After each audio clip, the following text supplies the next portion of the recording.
Hola mis amigos, yo soy Jason the Show, and we're here with Crisis Hotline, I think it's called. Lifeline Crisis Hotline. Basically what it is we're a cop, and we have to try to figure out detective cases. It's like Lifeline. It's the same company that made Lifeline, but we're a cop instead of a person working for NASA in order to help a space person. Astronaut thing, majigger. Now for Lifeline, I did it before I even made a series on it. This is my first-hand experience. I had never played this game whatsoever. I'm going to go through it with you guys and figure out new experiences that I never have with this game. So, welcome to Help Text. Thank you for volunteering for your time to help those in need. I'm HelpBot, a sophisticated AI designed for compassion training. And what is your name? my name is HD Barbecho. Great. HDR Rachel. In a moment, you'll be connected to the first client. The people that you'll be talking to are going through a hard time. It's important to be sure that they are not in any immediate danger before proceeding. Now connecting you with Alex from Austin, Texas. Is someone there? I need help. I'm in trouble and I don't know where to begin.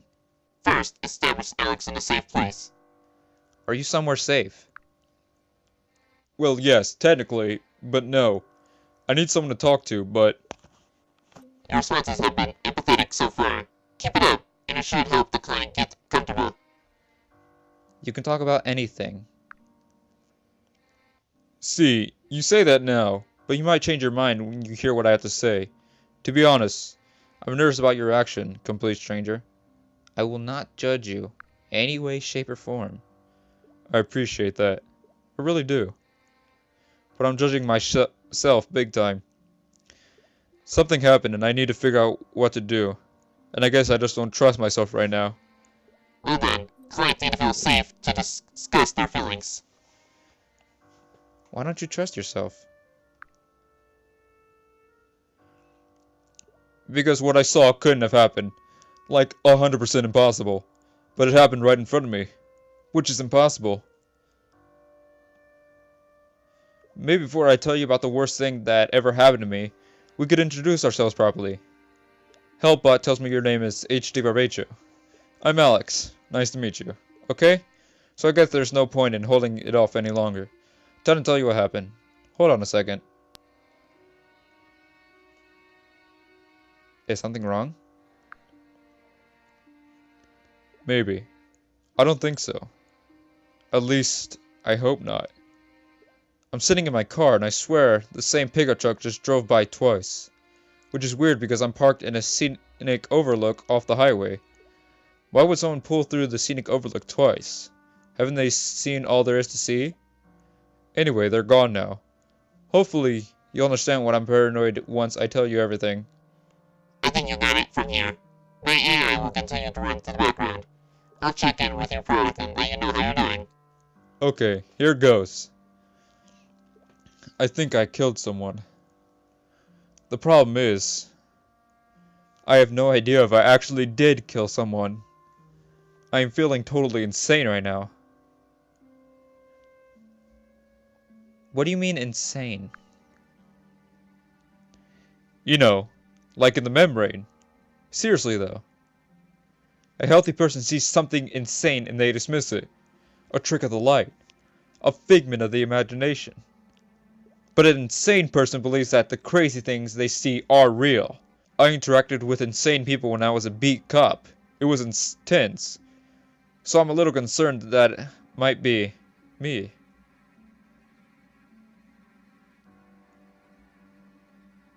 You don't sound insane. Well, hey, that's something. A stranger on the internet told me I don't sound insane. Sorry. I'm trying to rein in my usual sarcasm and cynicism, but I don't think it's working. It's a hazard of the job.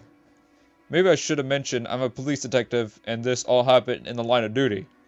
As long as I can remember, I wanted to help people. I became a cop because I thought it was the best way I could. I don't scare easily. but this is beyond any of the weird stuff I've seen. I can't put what I saw into the report, and I sure as hell can't ignore it, so I'm stuck telling you. No offense, HD Barbacho.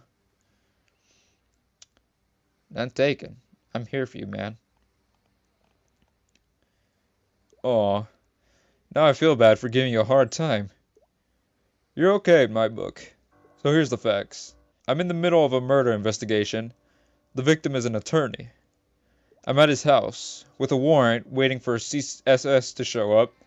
CSS is short for Crime Scene Services, what they call CSI in a lot of other places. I know there is nobody at the house, or so I think, so I let myself in. Before I get a chance to really look around, I hear a noise. I go to check it out. Turns out there's someone in the victim's office, turning the place upside down. She's blonde, maybe late 20s. Hard to tell exactly. What's certain is that she is furious. I flush my shield, and in my best cop voice say, "Excuse me, ma'am. I'm a police officer. Can I help you?" She looks at me. Her eyes are vivid green. She stands straight up, cocks her head to the side. She says, "Where are they?" Then what happened? And then she threatens me.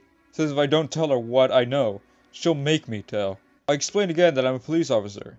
And is she sure about that? She says that she can make me dance like a puppet on a string. And I say if she doesn't calm down, we're gonna have a serious problem. That's when she... Okay, next part is gonna sound bizarre. This next part is why I'm freaking out like a scenic overlook, not sitting at Torchy eating a taco. So buckle up. That's when she starts to change. She turns red. Like she's really angry, you know? She holds up her hands, pointing both at me with the fingertips smushed together. Then there's this smell, like methane, and she's hissing. Where are they? Tell me or burn. Then, and I swear this happened, there was this whoosh when you hear a gas grill's light, and flames start pouring from her hands. She's walking toward me, shrieking like this is causing her pain. And she's shouting again, "Tell me!" That's when I... Oh God. What did you do? Anyway, I shot her. It was a reflex. I drew my weapon, and I put 3 in her chest, in a tight triangle. First time I ever fired my weapon on the line of duty. After 7 years, I shot her. Wait, you known that woman for 7 years? No, never mind. Sorry.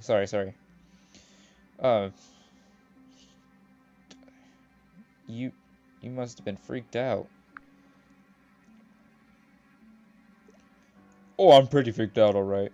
First off, I just shot someone. Second, that someone was just shooting fire from her hands. And third, and this part is that why I'm having even harder time with, when she falls to the floor, she vanishes, as in, without a trace. How is that possible?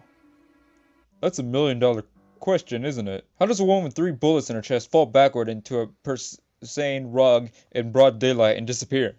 The answer is... I have no idea. But I'm sure as hell going to find out. So I'm standing there, alone. My ears are still ringing from the shots. There are whiffs of smoke from the barrel of my Glock, and the pungent tang of gunpowder in the air. 3 spent casings on the floor, and my weapon is warm to the touch. But the woman I shot, and the 3 rounds I put into her, just... gone. Intense. You need a minute? I appreciate you thinking of my mental health, but I have to keep going. Like a shark. So anyway. I pace back and forth for a second, trying to figure out what to do.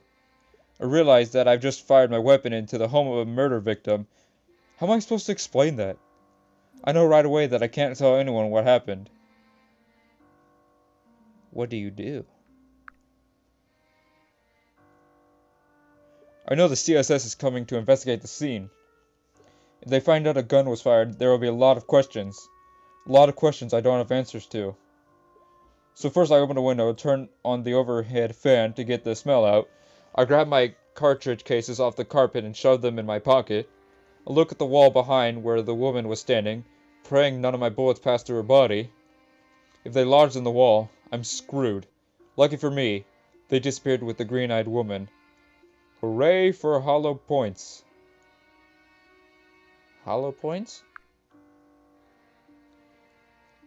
Hollow points are the kind of bullets we use. And the name implies the tip are hollow, so when they hit something, they crumble up. This makes them do more damage. It also helps keep them from exiting the intended target and hitting someone you don't mean to shoot. Got it. Okay. Now CSS shows up and we search the house. The whole time they're going over to the office. I'm terrified. But nothing is found. Once the search is done, I head back to HQ, go to the bathroom, and puke my guts out. I'm in there, kneeling on the cold tile floor, and I realize that I am serious in trouble. I walk back to Homicide Division, and there's my partner, Cornelius Dietz. Dietz says, "Hey, Expositio, where's my bacon, egg, and cheese?" I just look at him, and then I throw up again, this time in the trash can right in front of him. He raises an eyebrow at me and says, "I'm guessing you forgot the salsa, too." That must have been terrible.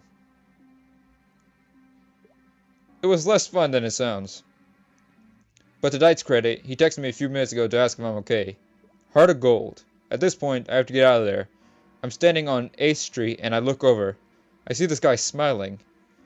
He's your standard Austin hipster with a handlebar mustache and an ironic t-shirt. He's selling falafel from a food truck. He looks so happy. This guy's worst problems are mustache wax and not overcooking his garbanzos. In that moment, I hate him more than I ever hated anyone. And I'm thinking, maybe I'm in the wrong line of work. What did you do then? So I walk to my car, get in, and I just drove. Take 6 down past all the divey bars and tourist spots. I drive across Ladybird Lake and look at the city across the water. My city. Feeling it put away from me. Once I hit loop 360, I floor it. I come to the scenic overlook I used to visit when I was a teenager and needed to think. Then I park and try to figure out who I can talk to, because it's a pretty short list. Why an overlook? You can park your car here and just stare out at the city, nestled in between brush-covered hills. Like you could reach out and grab Austin, and put the whole town in your pocket. It makes everything seem a little smaller, more manageable. I don't really talk to my family much. My sisters all moved away, and I don't have much to say about my parents. I can't talk to other cops because they all think I'm crazy, so I'm here, at the Cena Overlook, for a 10-year-old Honda Civic, feeling more alone than I ever have in my life. And then I remember the poster in the lobby of the police headquarters. Need someone to talk to? Download Help Talk. So I do. And not over Wi-Fi either. I'm burning data for this. But it's worth it. HD Barbatio, you've all I got. I'll do my best. Thanks. Hope your best is good enough. What will you do now? What I'm going to do now is my job. I have to stay on top of this. Nobody knows about the woman I shot. And that means that my partner, Dietz, would be walking into something he doesn't understand the first thing about. And he's not the best detective in the world to begin with, if we're being honest.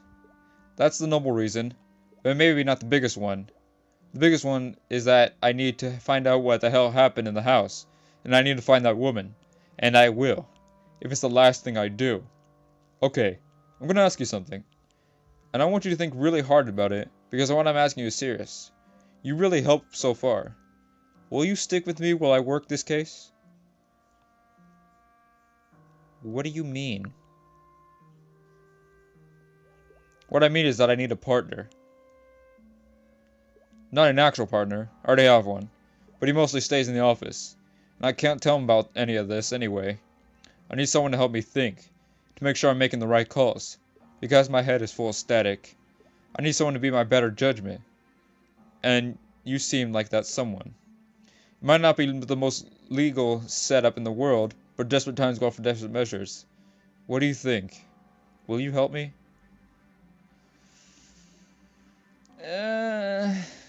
If I say no, I'm gonna act like I knew it. You know, this was pointless. I'm sorry.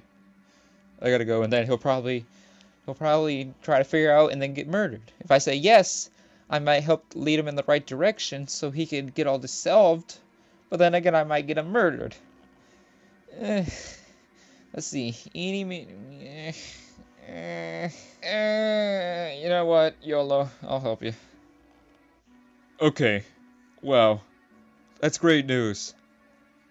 I realize I'm asking a lot here. I promise I won't let any of this blow back on you. Alright then, HD Barbacho. I'm officially deputizing you. Note that I can't officially deputize you. I only said that for dramatic effect. If we're going to work together, I'm going to get you sped up on the case. Wait a second. Am I fired already? No, of course not. But remember that pickup truck I mentioned a minute ago? The one that drove through here twice? Well, it's backed, and it just parked directly behind me. There are two people in the truck, and they're just sitting there, probably waiting for me to make a move. I'm gonna make one. I might as well. The way that they parked. I can't move my car at all unless I want to ram them. Okay, let's see what the yahoos want.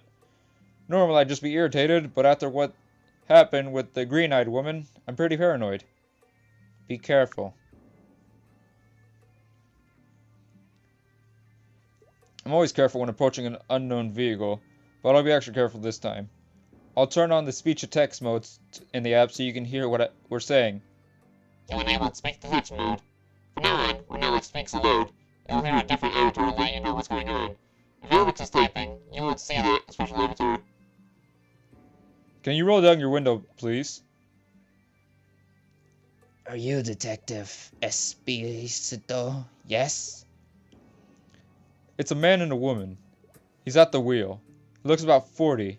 She looks about 25. Both dressed in bland casual attire, both wearing sunglasses, very normal looking. But there's something weird about them. Something off. They both seem pale, like maybe they're addicts that need a fix. Man, I suddenly feel really weird. The woman has a black box in her lap, and looking at it makes me feel weird. Is there some reason you folks have me blocked in here? Because if you want to report a crime, this is a weird way of doing it. You have information we require. The woman is opening the box. I feel dizzy. And that's where I'm going to have to end it off. I like to thank you guys so much for watching. I hope you guys did enjoy. And I'll catch you on the next one. Hasta la vista, baby.